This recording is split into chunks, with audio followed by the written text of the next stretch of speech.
Amazing morning again. So, nandito ngayon tayo sa part 2 ng ating training ng I am 5.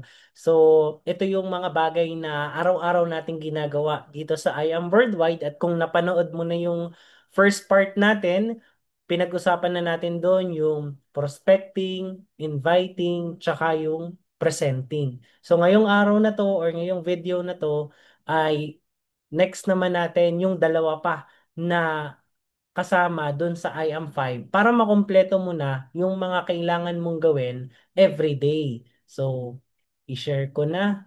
Ayan. So, ang pang-apat is yung tinatawag natin na closing. Ano nga ba yung closing? It refers to the achievement of presentation which may be the exchange of money, down payment, or signature. Kumbaga, dito sa closing, kailangan may agreement na tayo na magjo-join talaga yung tao na nakausap natin. Ang tanong, paano natin yan magagawa? Paano natin ma-encourage yung tao na mag-join sa I Am Worldwide? Ito yung napaka-importanting rule. May tinatawag tayo dyan na ABC. Always be closing. Kung baga, simula pa lang ng presentation, dapat, or simula pa lang ng conversation, dapat meron na tayong leads para ma-closing natin siya or ma-close deal natin siya. And importante yung mga next na ituturing natin kasi ito talaga yung way or step by step para ma-close natin ang deal. Alam mo ba, trivia lang ha, career experts say it just take 3 seconds for someone to determine whether they like you and what want to do business with you. Sabi nga, first impressions last. Kaya importante, mag-leave ka talaga ng magandang presence. At paano mo siya gagawin? Unang-una, smile. It is a reflection of happiness. And alam mo ba, ang mga tao, kapag nakita ka nag-smile, babalik at ibabalik nila yan sa'yo. 'Di ba? So, it signals friendliness and encourage positive interaction kapag ka nag-i-smile ka talaga sa tao. Kaya, wag mong kakalimutan yan. Yung ngingitaan mo, yung kausap mo. Number two is your executive presence. Mapa-online man yan, mapa-offline or face-to-face man yan, importante, maayos kang tignan. 'Di ba? Nag-build siya ng trust and establish authority kapag maayos kang tignan, nakakapag-build din ng confidence mo. Okay, next. Alam mo ba na yung mga nakikita sa atin at hindi yung sinasabi natin ang nagka-count. Kung ikaw nag-i-smile ka, kung ikaw maganda yung pananamit mo or maayos kang tignan, kung ikaw confident ka, then magtitiwala sa iyo yung tao. Pero kapag nakita ng tao na you have hesitation, meron kang mga unnecessary actions, then magkakaroon din sila ng doubt na mag-join dito. Number three, na kailangan mong tandaan para mapa-close or ma-close mo ng deal. Always remember their names. Lagi mong tatawagin by their name yung tao kasi ano nakalagay dyan, no? It is a simple trick for generating affection and is to remember frequently use another person's name since everyone likes to hear their own name. Sample ako, or gustong-gusto ko nang binabanggit yung pangalan ko. At ikaw din, sigurado ako, ganun ka rin. Kaya, yun lang din ang gagawin natin sa mga kausap natin. Whenever you meet someone new, remember their name and try to use it as you talk. The other person will like you instantly. Number four, show appreciation. Kapag ka may kausap ka, kapag ka may client ka, always appreciate them. Sample dito, oh, nakakatuwa naman po kayo kasi you still find ways to earn kahit na busy po kayo sa trabaho. O 'di ba ang ganda niya lalo na kapag ka empleyado yung kausap mo or let's say kumikita na talaga, 'di ba? Kaya napakaganda kung lagi tayong nag-a-appreciate sa mga tao. Number five, be interested in others. The more na ikaw yung nagtatanong, the more na meron kang control. The more na inaalam mo or interesado kang malaman yung background nila, the more din na mag-open up sila sa'yo. Kasi mas gusto ng tao na sila yung pinapakinggan. Okay? At as I am worldwide member or distributor or consultant, nandito tayo para i-encourage sila na gawin yung ginagawa natin based doon sa current situation nila. Number six, be ready with proof. So, once na ikaw nag-present, kailangan syempre may mga testimonies yan. So, kailangan may mga baon ka na, naka-ready na agad yung mga proof mo ng deliveries. 'Di ba? Kung hindi man sa'yo, okay lang.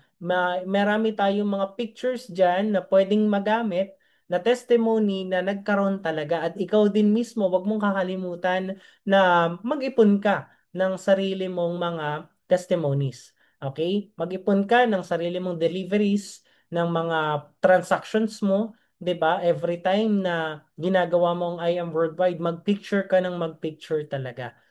Okay? Tapos wag mo rin kakalimutan yung bank details, pay in form, okay, videos, etc. para legit talaga yung pinapakita natin. Number seven, kapag ka gusto mong makapag-close ng deal, always ask questions. Sabi nga dito, closing is the art of asking the right questions to get minor yeses that allow you to lead your prospect to a major decision. So mag-iisip ka or isipin mo bakit niya nga ba gagawin. Okay? And pag napakita mo na makakatulong to sa kanya, 'di ba? At the end of the presentation, mababanggit mo yung mga sinabi niya nung una at yun yung makakatulong sa iyo para makapag-close ka ng deal. Ngayon, ang goal natin is OTS. Ano ba yung OTS? On the spot. So magjo-join siya automatic or kumbaga kapag tapos ng presentation, ang goal natin is mag ano na siya, makapag-join na kaagad. Ngayon, 90% na mga kausap natin ay hindi siya OTS.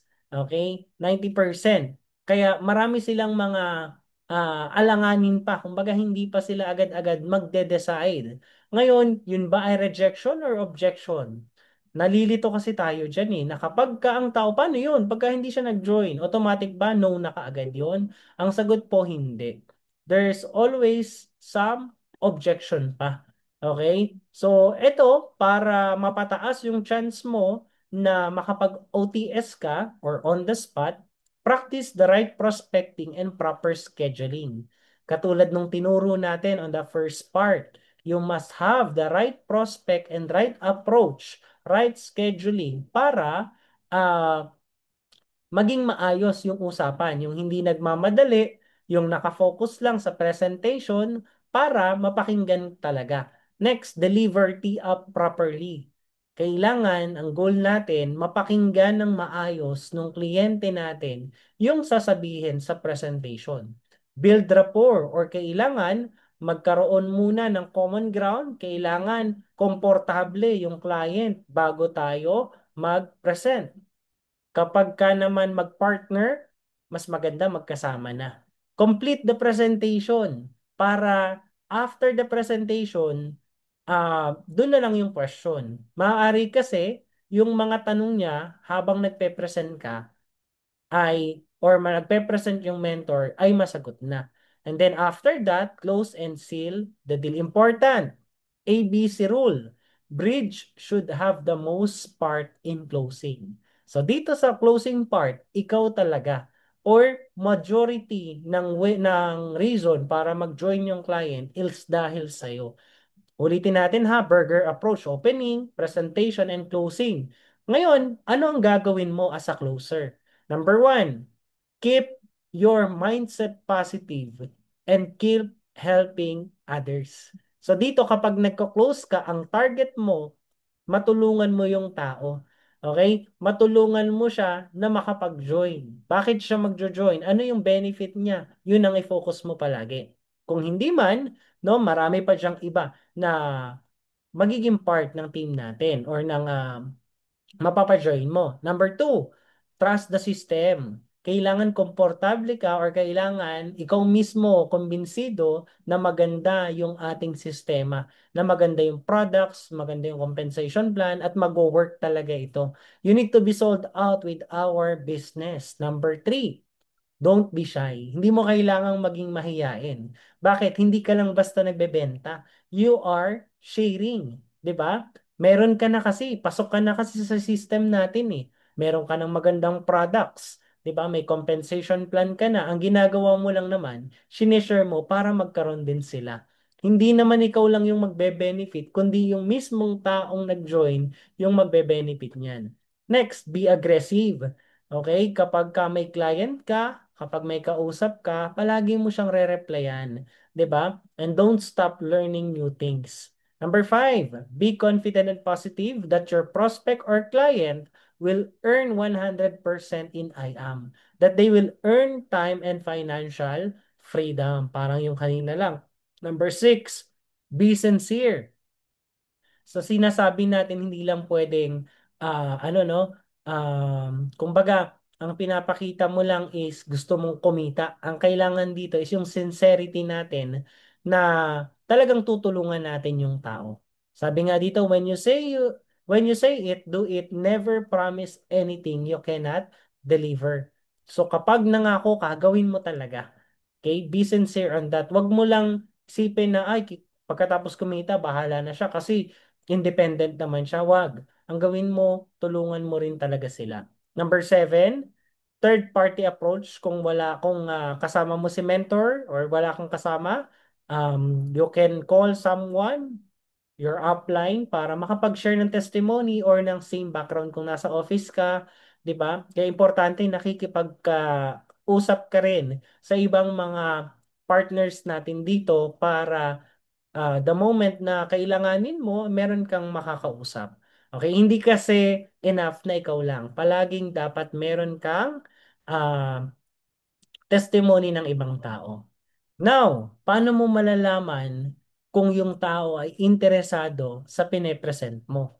Meron tayong tinatawag na buying signals. Okay, pag nagko-close ka ng deal, pagkatapos mo mag-present, meron kang buying signals or dito mo masasabi na interesado siya. Number one, they ask a lot of questions. Kapag marami silang tinatanong sa'yo, ibig sabihin yan, marami silang gustong malaman.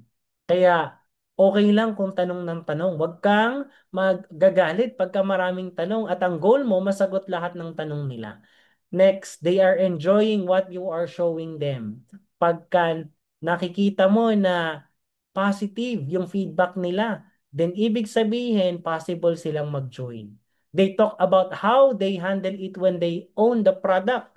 Yung tipong hindi pa nagsisimula, pero may mga prospects na sila, may mga plano na sila kung paano nila gagawin. Ibig sabihin, tumataas yung chance na gagawin nila or mag-a-avail din sila. Okay? How to close a deal online? Ito, kapag ka online, no, mas maganda talaga video call. And ito, pag-uusapan natin after. Next. Ngayon, dito, ito, importante to, yung tinatawag na closing flow. After the presentation, meron kang kailangan gawin. So, pag nagko-close deal ka, ito yung susundan mo na pattern. Hindi man siya sunod-sunod, pero at least kailangan meron siya ng ganitong flow. Number one, assumptive. Tapos yung prefer package and mode of payment, sense of urgency, one leg closing, down payment, and calendar closing. Para mas maintindihan mo yan, bibigyan kita ng sample. Okay? Halimbawa, tapos na yung presentation, tapos na, let's say dito, no? Nanood ng video o kamusta? Natapos mo ba yung IBP? Napanood mo ba yung video? Ano yung nagustuhan mo sa presentation? Okay? So you are assuming na may nagustuhan siya dun sa presentation. Kaya naman, ano yung nagustuhan, no? Dagdagan na lang natin. Pwedeng product, pwedeng compensation plan, or parehas. So yun, bibigyan mo siya ng three options. Product ba, compensation plan ba, or parehas? So normally ang sagot, parehas maganda. Kaya ang sagot mo lang, that's good. Sabi sa'yo, sure ako na magugustuhan mo to kasi maganda talaga tong business sa panahon natin ngayon kasi, di ba sabi mo kanina, okay, so kumbaga, ito na yung mga minor yeses niya kanina or minor things na binanggit niya during your conversation or during the rapport. Next, Since nagustuhan mo na, importante makapag-start ka na. Kasi importante dito yung positioning para lahat ng mga makakausap natin, possible malagay na sa baba ng organization mo. Either ngayon or later ka mag-join, same pa din ang ilalabas. Sayang ang magiging points mo at sayang din ang time. Kailan mo ba gustong kumita? Ngayon or tsaka na? 'Di ba? So, nagkakaroon ka ngayon ng sense of urgency. So, ipapakita mo rin dito yung cut-off time kung kailan. Normally, cut-off natin is Monday. Kapag nakapag-start ka, tapos makapag-refer ka, pwede ka nang kumita in the following Friday. Kaya advantage mo kung sisimulan mo kaagad. If ever, ano ba ang nagustuhan mo? Yung jade, gold, platinum, or silver? Yung preferred option niya or preferred package niya. Tapos, pag nakapili na siya, pwede mong tanungin directly, ano ba yung mode of payment niya? Or paano ba siya makakabayad? Is it cash, bank transfer, credit card? Okay? Importante, aware tayo. Pwede mo siyang direktahin.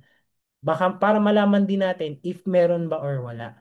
Okay? Kung meron, 'di ba? Ma-on the spot natin, adi fill up na ng form, tapos yung details niya para ma-prioritize ka na sa system, ma-reserve na yung slot mo and products mo. 'Di ba? Pagka-process nun, encode na kaagad, then bibigyan mo siya ng plan para makapagsimula na.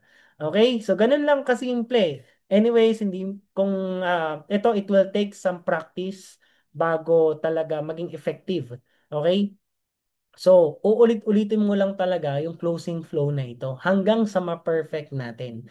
Ulitin ko may iba-iba yan. Iba-iba lang approach pero at least ito yung flow na pwede mong sundan. Okay, ngayon, paano kung hindi mag-OTS? Normally, ito yung tinatawag natin na objections. Okay? Maraming mga iniisip or may mga bagay na pumipigil para mag-join ka agad yung client. And alam mo ba, yung objections na yan, kayang-kaya ding sagutin. 'Di ba? May mga common objections lang kasi talaga ang isang tao. So dito na sabi nga an objection is not a rejection, it is a simply request for more information. Kumbaga, hindi naman talaga totally ayaw niyang mag-join. Meron lang siyang doubt. At yung doubt na yon, kailangan lang natin siyang mabura or kailangan lang nating masagot para magustuhan niya na makapag-start na. Ito yung mga common objections natin. Normally talaga, pera ang problema, tama? Linya. Minsan iniisip, ay hindi ko kasi linya yan eh. Wala kasi ako sa sales. Ask ko muna sa asawa, sa sa parents, ganyan. So letter A, S is small time naman yan. Gusto ko mas malaki dyan. T, yung oras. Kasi wala akong time. Tapos I, ipon muna bago mag-join o kaya naman ay corny. Yan. Yan yung mga common objection. 'Di ba? Laging sinasabi, pag-iisipan ko muna. So pag sinabi niya pag-iisipan ko muna, malamang sa malamang, diyan yan papatak sa objections na yan. Ngayon, paano mo siya sasagutin? Meron tayong technique na ginagamit. Ang tawag diyan, feel, felt, found. It is a psychological technique that is meant to understand where the client is coming from. Kung ano yung problema, sinasagot can be used during closing for overcoming objection. Paano siya? Okay, may standard formulation ng pag-handle ng objection, no? Parang ganito. Number one, tell them, I understand how you feel. Yun yung feel part, no? This is intended to tell the customers that you have heard them and can empathize. Naiintindihan at nakikiramay, nakikisama ka doon sa objection ng client natin. Tell them about someone else who felt the same way initially. You're telling the customers that they are not alone and that things can change. So, pwede kang magkwento ng mga tao na kakilala mo or ikaw mismo, yung storya mo kung katulad ng objection niya. 'Di ba? So, ulitin natin kailangan dito marami kang kausap or nakakausap para kapag meron kang kliyente, alam mo kung paano niya mararamdaman or paano mo maiparamdam sa kanya na hindi siya nag-iisa. And last, tell them how that person found out when they did what you wanted or bought the product, they got what they wanted. Okay? So ano naman yung nangyari nung nag-decide yung tao na yon na mag-join or mag-avail ng product? Sample. Ito yung sample technique, no? Gusto ko sana mag-join kaya lang wala akong pera. So, paano yung feel, felt, found doon? Okay? Kapag sasagot ka, naintindihan ko na wala kang perang ngayon para makapag-join dito. So nararamdaman, that's feel. Naalala ko, ganyan din ako before nung nakita ko tong business, nagustuhan ko, kaso wala din akong pang-join. O, di ba? Kung ikaw mismo ha, kung hindi naman, may kakilala ka na ganyan ang sitwasyon, yun yung felt. Next, pero naisip ko, walang magbabago kung wala akong gagawing bago. Kaya ginawan ko ng paraan para makapagsimula ako. So, ikukwento mo kung paano ka nag-start or yung tao na kinakwento mo, ikwento mo sa kanya kung paano nagsimula. Okay? Kasi matagal na nating problema ay pera, kaya ito ang solusyon sa matagal na nating problema. Okay? Yan ay sample pa lang. Ulitin natin, it will take practice para masagot natin yan. Pero alam mo, lahat ng yan, linya man yan, ask ko muna, small time, ipon muna, corny, lahat ng yan ay masasagot ng feel, felt, found. Okay? More tips on closing. May tinatawag tayong dwarfing close wherein yung malalaking amount napapaliit natin na, nakikita ng client na maliit lang. Halimbawa, yung 198, if yan installment for 1 year. So, magiging 15,000 to 18,000 lang yan per month. So, bibigyan mo siya ng idea na, hindi naman pala sobrang laki ng kailangan niya. Show them the vision and the plan. Ano ba yung mangyayari in the next 1 month, 3 months, 6 months, 1 year na ginagawa natin to. Next, suggestion close. Kapag ka yung tao interesado, or nag-aalangan siya dun sa products, 'di ba? Pwedeng combination. So depende kung ano yung kailangan ng client. Ang maganda, mag-suggest ka kung ano yung makakatulong sa kanya. Okay? Next, napag-usapan natin yung follow-up. So yung fourth is closing. Pag hindi natin na-close ng deal or kapag hindi siya nag-join on the spot, ito yung gagawin natin. Fina-follow up natin sila. So, kasama talaga to. Lagi kang magfa-follow up. Alam mo ba, 48% of salespeople never follow up with a prospect. Yung tipong pagkatapos kausapin, hinahayaan na lang. Kaya ang ending, hindi nagjo-join. And, tingnan mo yung last, 80% of sales are made on the 5th to 12th contact. Meaning, kailangan pala mag-follow up ka na mag-follow up ng mag-follow up. Ulit-ulitin mo siya. The moment na naintindihan na niya to, sigurado nagustuhan niya.